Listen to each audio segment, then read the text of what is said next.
ಶುಕ್ರವಾರ ಶುಭವ ತರುವ ವಾರ.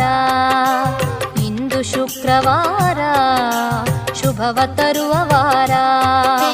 ಸುಮಂಗಲಿಯರೆಲ್ಲ ನಿನ್ನ ಪೂಜಿಸುವ ಪುಣ್ಯವಾರ. ಇಂದು ಶುಕ್ರವಾರ ಶುಭವ ತರುವ ವಾರ.